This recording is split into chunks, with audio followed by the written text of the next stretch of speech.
जंगल में सूखा पड़ा था और शिकार मिलना मुश्किल हो गया था। कंचन भेड़िए ने सोचा, अगर मैं ऐसे ही भागता रहा तो भूख से मर जाऊंगा। क्यों न कुछ ऐसा किया जाए कि शिकार खुद चलकर मेरे पास आए। तभी उसे दूर से भोला गधा लकड़ियां ढोते हुए दिखा। कंचन ने देखा कि भोला सबकी मदद करता है। कंचन के दिमाग में एक विचार आया, धर्म और ढोंग का रास्ता।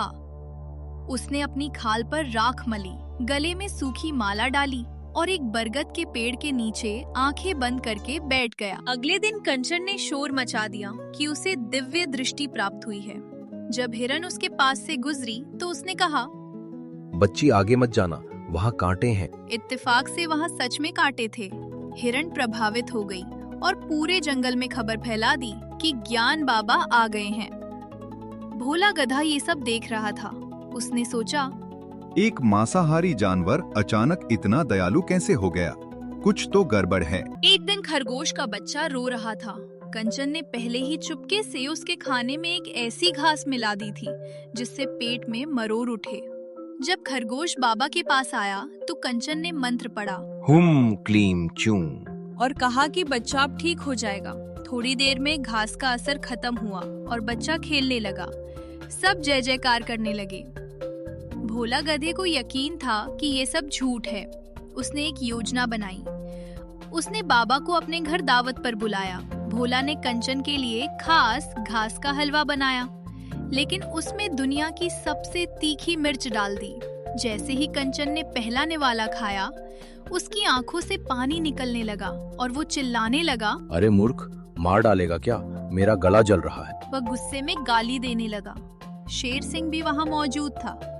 शेर ने सोचा, एक सिद्ध बाबा को इतना गुस्सा और ऐसी भाषा। शक का बीज बोया जा चुका था। बाबा ने घोषणा की कि जंगल पर अदृश्य शैतान का साया है और जानवर गायब होने लगे।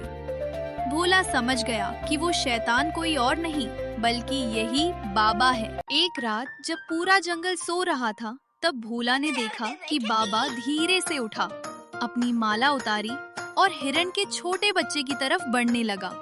भोला ने तुरंत शेर सिंह को जगाया और उन्हें चुपके से उस तरफ ले गया।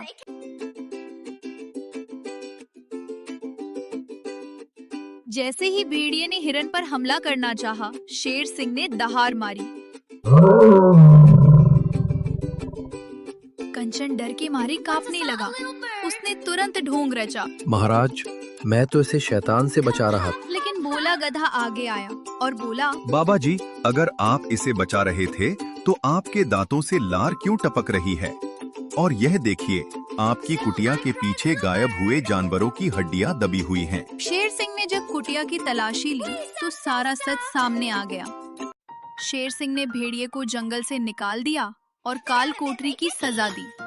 सभी जानवरों ने भोला गधे से माफी मांगी क्योंकि उन्होंने उसकी बात नहीं मानी थी।